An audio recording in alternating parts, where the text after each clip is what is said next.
Hello दोस्तों, welcome back to the channel Srishti study point. और आज हम ब्लड सर्कुलेटरी सिस्टम यानी कि रक्त परिसंचरण तंत्र से रिलेटेड एमसीक्यू जो हैं बहुत अच्छे से सॉल्व करने वाले हैं। और ये जो क्वेश्चन है बहुत इंपॉर्टेंट है क्योंकि ब्लड सर्कुलेटरी सिस्टम से आपको हर एग्ज़ाम में क्वेश्चन देखने को मिलेंगे। साइंस के क्वेश्चन जिस एग्ज़ाम में आते हैं उन सब में, इसके साथ साथ यूपीपीएससी के थ्रू जो भर्तियाँ निकलती हैं उनमें तो ज़रूर ये क्वेश्चन आते हैं। तो यहाँ पर मैं आपको दिखाऊँ, ये है हार्ट का इमेज, इसको मैं आपको दिखाती हूँ ब्रॉड करके। और यहाँ पर जो पॉइंट, मेन पॉइंट है वो आपको देखना है। एक तो ऐसे नोड देखिए यहाँ पर है, ये राइट ऑरिकल में है, और ए बी नोड जो है ये भी राइट ऑरिकल के नीचे पार्ट में है, और ये यहाँ पर है। इसके साथ मैं आपको यहाँ पर और फिगर दिखाती हूँ जो इम्पोर्टेंट है। ये देखिए, ये इसके साथ यहाँ पर ये इसके चार पार्ट हैं। यहाँ पर ये right auricle, left auricle, right ventricle, left ventricle. ठीक है, इस तरह से इसको याद रखिएगा। और यहाँ पर इसकी जो फिगर मैं इसलिए आपको दिखा रही हूँ, इससे रिलेटेड क्वेश्चन आपको यहाँ पर देखने को मिलेंगे जिससे आपके दिमाग में ये चीज़ रहे। इसके बाद ये देखिए, ये ट्राई कपसिट जो होता है ये वॉल्व होता है, जिससे ऑरिकल से वेंट्रिकल में कोई चीज़ जाती है या रोकनी है तो उसके लिए ये जो होता है वो बाई कपसिट होता है, दो ढक्कन वाला कह लीजिए। ये बंडल ऑफ हिस है, ये इसे जो है वो सेप्टम भी कहते हैं। यहाँ पर इन दोनों को अलग करता है जो। और ये यहाँ पर ये देखिए सेप्टम लिखा है, इंट्रावेंट्रिकुलर सेप्टम ये जो है। और इसके साथ साथ ये वेन्स और आर्टरी, ओइटा है ये, और ये वेना कावा है। फिलहाल जो चीज़ यहाँ पर इम्पॉर्टेंट थी वो मैंने आपको बता दी। अब हम यहाँ पर एमसीक्यूज़ जो हैं वो सॉल्व करने की कोशिश करते हैं कि ये देखिए, विच of these is not included in the vascular system. Blood vascular system में तो हार्ट होता है, ब्लड वेसल्स भी रिलेटेड हैं उससे, ब्लड तो होता ही है क्योंकि ब्लड उसमें स्टोर होता है, पंपिंग मशीन है वो। और लंग्स जो है वो रेस्पिरेटरी सिस्टम से रिलेटेड हैं। रेस्पिरेटरी सिस्टम जो है वो ब्लड वेस्कुलर सिस्टम से जुड़ा ज़रूर होता है क्योंकि ब्लड में ऑक्सीजन, कार्बन डाइऑक्साइड, इन सब चीज़ों को लेकर जो भी प्रक्रिया होती है वो रेस्पिरेशन से होती है, लेकिन ये जो है इससे जुड़ा हुआ नहीं है। तो यहाँ पर यही लिखा है। इसका पूरा यहाँ पर डिस्क्रिप्शन दे रखा है, ये पूरा लिखा है। देखिए डिस्क्रिप्शन में आपको दिखाती हूँ ये एक्सप्लेनेशन। इसको थोड़ा सा मिनिमाइज़ करती हूँ, एक मिनट। ये देखिए एक्सप्लेनेशन दे रखा है द वेस्कुलर सिस्टम में क्या क्या चीज़ें होती है। Heart, blood, blood vessels, arteries, vein, capillaries and the specialised fluid connective tissue, जिसे हम ब्लड कहते हैं, वो ये ठीक है कनेक्टिव टिश्यू के रूप में होता है। लंग्स जो होते हैं वो रेस्पिरेटरी सिस्टम के पार्ट होते हैं। Which of these organ are situated in thoracic cavity, यानी कि हमारी जो छाती में कौन सा ऑर्गन होता है, तो वो आपको पता है हार्ट होता है, जबकि स्टमक थोड़ा नीचे होता है, किडनी और भी नीचे, और ओवरी और भी नीचे हमारे बॉडी के पार्ट में होती हैं। जैसे ये हमारे हैंड है, मान लीजिए यहाँ पर पूरी ये बॉडी बनी है, तो हार्ट यहाँ पर बना है और सब पार्ट नीचे है, तो ये हमारी थोरेसिक कैविटी होती है।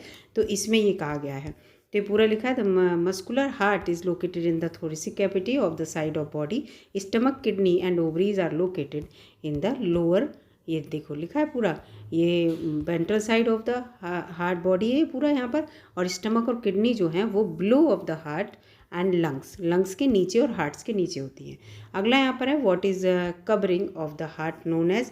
हार्ट की जो ऊपर की कवर है, जो लेयर है, उसको क्या कहते हैं, तो उसको पेरिकार्डियम कहते हैं। ठीक है, बाय, और ये पेरिकार्डियम देखो लिखा है, the heart is a part of circulatory system along with the blood vessel and blood होती हैं उसमें।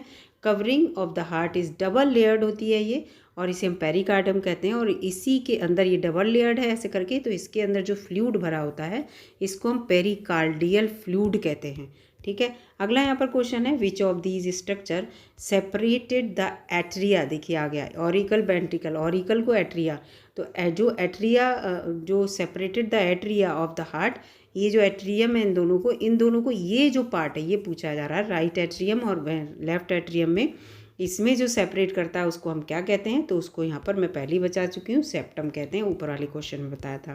The human heart is divided into 4 chamber, बता दिया, 2 एट्रियम एंड 2 वेंट्रिकल होते हैं। Septum separated 2 atrium of the heart and another septum ventricle को, जैसे यहाँ पर इस तरह का। तो ये जो सेप्टम है ये एट्रियम को सेपरेट करता है, ये जो है वो वेंट्रिकल को, नीचे वाले वेंट्रिकल होते हैं।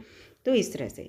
अगला है, what is the atrio ventricle septum made of. ये किसके बने होते हैं, एट्रियो वेंट्रिकल जो सेप्टम है, जो सेपरेट करते हैं, जो दीवार कह लीजिए, तो ये फाइब्रस टिश्यू के बने हुए होते हैं। ठीक है, पूरा लिखा है, और ये फाइब्रस टिश्यू के बने हुए होते हैं। इसके बाद, what is the opening between the right auricle and the right ventricle. मैंने आपको पहले बता दिया था यहाँ पर, इस तरह से ये ऑरिकल है, ये वेंट्रिकल है। इसमें जो ओपनिंग होती है राइट वाले में कौन सी होती है, तो आपको आंसर बताया था मैंने, ट्राइकप्सिड कहते हैं उसे वाल्व, जिससे कि इसका पार्ट इसमें आ सके। ठीक है, अगला यहाँ पर क्वेश्चन देखते हैं। तो पूरा यहाँ पर दे रखा है कि atrio ventricle septum separated the atria and ventricle. ठीक है, सेप्टम जो है however permit the flow of blood from right auricle to right ventricle. Right auricle से राइट वेंट्रिकल में ब्लड तो जाता है, और यहाँ एक ओपनिंग होती है जिसे हम ट्राइकप्सिड वॉल्व कहते हैं, ढक्कन समझ लीजिए। ठीक है, ये यहाँ से यहाँ ब्लड जाएगा लेकिन वापस ना जा पाए, इसलिए यहाँ ढक्कन लगा रहता है। ठीक है, बैक ना हो जाए। What is the opening between the left auricle और लेफ्ट वेंट्रिकल के बारे में पूछा, लेफ्ट एट्रियम या लेफ्ट वेंट्रिकल, जो इस साइड वाला है इसके बारे में यहाँ पर पूछ रहे हैं। ये लेफ्ट हो गया ऑरिकल और ventricle.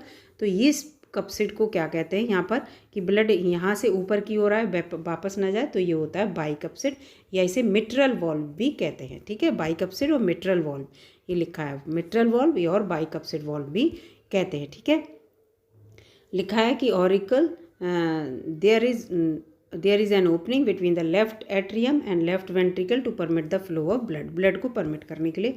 What is the location of SAN, आपको बताया था मैंने, अभी 2 डॉट दिखाए थे, जिसे हमने क्या कहा था, क्या sino atrium node, sino atrial node, जो कि राइट ऑरिकल के आपने इस साइड में देखा था, अपर साइड में, और एक नीचे देखा था, उसको भी हम बताएंगे। तो यहाँ पर ये लिखा है इसको, तो इसका आंसर है right upper corner of the right atrium, बता दिया मैंने। यहाँ पर जो होता है वो सैन होता है, SAN सैन, जिसे हम कहते हैं साइनो एट्रियम नोड। ये लोकेटेड होता है upper right centre corner of the right atrium. It has the ability to generate, इससे क्या होती है, हमारी जो 70 से 75 जो हमारी धड़कन होती हैं, जिसे हम पोटेंशियल भी कहते हैं और इसको हार्ट बीट भी कहते हैं पर मिनट, ये इसी की वजह से होती हैं। इसीलिए हम इसे पेस मेकर भी कहते हैं। कभी कभी आपने सुना होगा कि पेस मेकर लोगों का बदला गया, जिनकी हार्ट बीट रेगुलर नहीं होती उनका पेस मेकर चेंज हो जाता है, आर्टिफिशियल पड़ जाता है।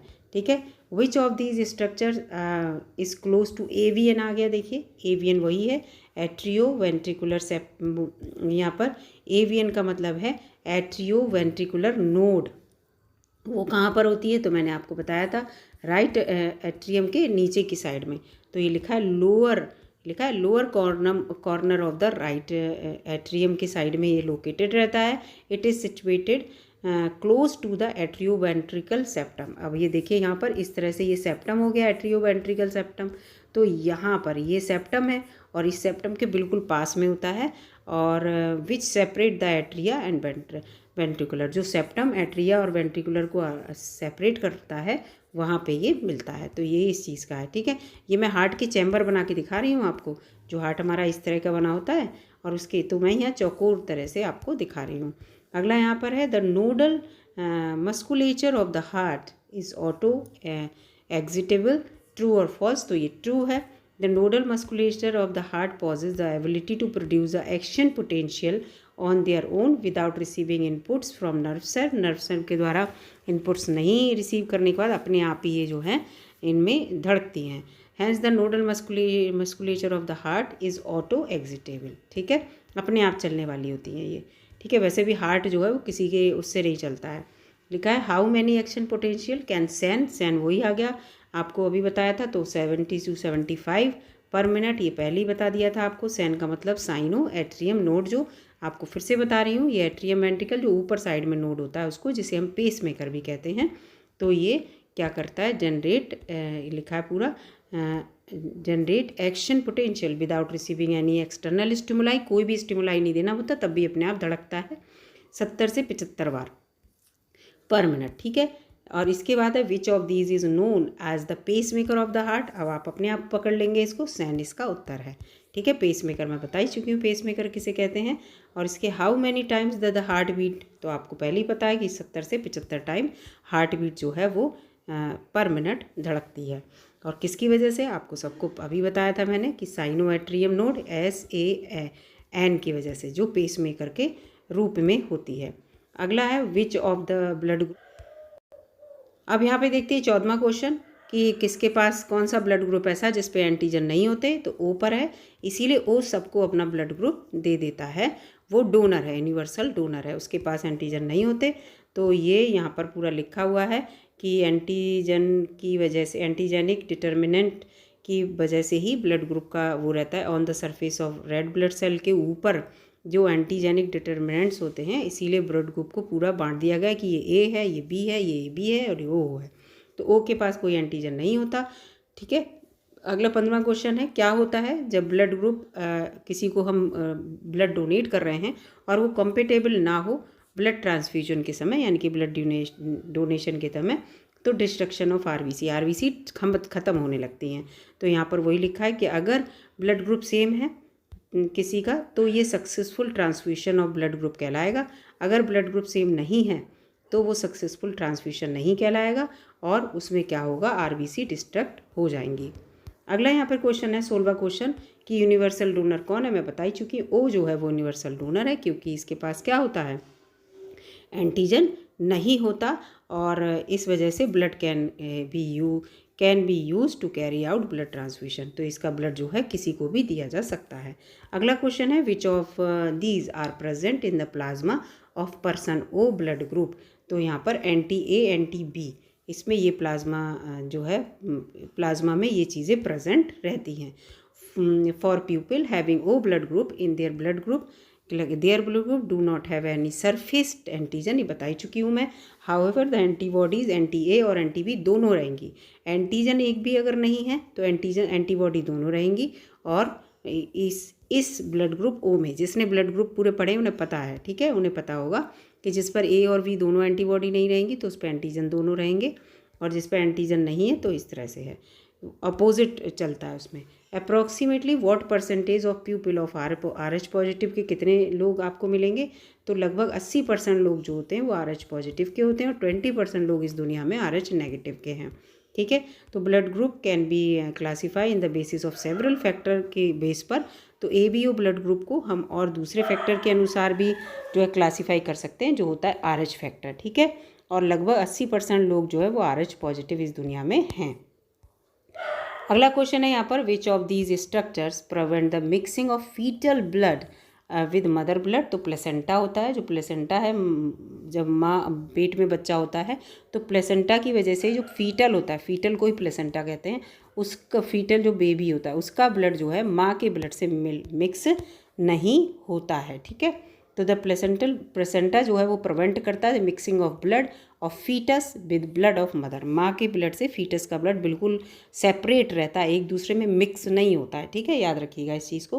प्लेसेंटा प्रोवाइड ऑक्सीजन, प्लेसेंटा से ही ऑक्सीजन मिलती है, न्यूट्रिएंट्स मिलते हैं फीटस के लिए, यानी कि जो पेट में बेबी होता है उसके लिए, और कार्बन डाइऑक्साइड प्लेसेंटा ही रिमूव करता है और वेस्टेज भी वही रिमूव करता है। प्लेसेंटा का सबसे बड़ा रोल होता है। ठीक है। What antibodies are formed when the RH negative mother bear the RH positive child। जब RH पॉजिटिव चाइल्ड अगर उसके पेट में आ गया और RH नेगेटिव मदर है, क्योंकि RH पॉजिटिव अगर फादर होगा तो RH पॉजिटिव बच्चा हो सकता है RH नेगेटिव का, तो RH antibodies are form in the mother में क्या होगा, RH एंटीबॉडी बन जाएंगी। क्योंकि RH नेगेटिव है, उसको RH पॉजिटिव चाहिए नहीं, जैसे पॉजिटिव आएगा उसे दुश्मन लगेगा तो वो एंटीबॉडी बना लेगा। When the RH negative mother bears RH positive child the placenta prevent the mixing of blood. Placenta से ब्लड जो है मिक्सिंग नहीं होगा, बच्चा RH पॉजिटिव है तो रहेगा और RH नेगेटिव है मदर रहेगी। लेकिन अगर इन केस अगर प्लेसेंटा से ब्लड मिक्स हो गया, if there blood comes to contact with each other, एक दूसरे से मिल गया, तो एंटीबॉडी माँ के अंदर बन जाएंगी। और इस केस में क्या होता है, इस केस में ये जो एम्ब्रियो है इसकी डेथ तक हो सकती है। Which of these does not happen to baby during erythroblastosis fetalis. ये यही बीमारी है, RH पॉजिटिव और RH नेगेटिव वाला केस इसमें यहाँ पर देखने को मिलता है। RH नेगेटिव मदर है, RH पॉजिटिव फादर है, तो किस वजह से erythroblastosis fetalis does not happen to the baby during को क्या नहीं होता है, तो इसका उत्तर यहाँ पर हाई इरिथ्रोसाइट काउंट ये जो है वो नहीं होगा। और एनीमिया भी हो सकता है। एनीमिया क्यों, क्योंकि जो इरिथ्रोसाइट्स हैं वो ख़त्म हो जाएंगी, RBC ख़त्म होने लगेंगी, ब्लड की कमी हो जाएगी और इसीलिए एम्ब्रियो की डेथ भी हो जाती है इसमें। When the RH negative mother produce antibodies to an antigen in the blood of RH positive foetus. अगर RH पॉजिटिव फीटस का ब्लड माँ में मिल गया, माँ के उसमें ब्लड में RH नेगेटिव वाले में, तो वो एंटीबॉडी बन जाएंगी और एंटीबॉडी बनाने की वजह से इरिथ्रोब्लास्टोसिस फिटेलिस हो जाती है, यानी कि एम्ब्रियो की डेथ तक हो जाती है। क्यों? क्योंकि जॉइंडिस हो जाएगा, खून की कमी हो जाएगी, आरबीसी खत्म हो जाएगी। बता दिया था अगर ऑपोजिट ब्लड मिलेंगे तो आरबीसी खत्म हो जाएंगे, बताया था। एनीमिया हो सकता है और स्वॉलन लीवर इन बेबी, ये भी सब हो सकता है। तो इस वजह से ये हो जाता है और इसमें पहले बेबी में ये केस ज़्यादातर रहता है। How can erythroblastosis fetalis avoided, इसको कैसे अवॉइड किया जा सकता है, कैसे हटाया जा सकता है? तो when RH negative mother produce antibodies to an antigen in the blood RH positive fetus, it leads to condition down known as erythroblastosis fetalis। ठीक है, इससे ये हो जाता है, मैंने बता दिया।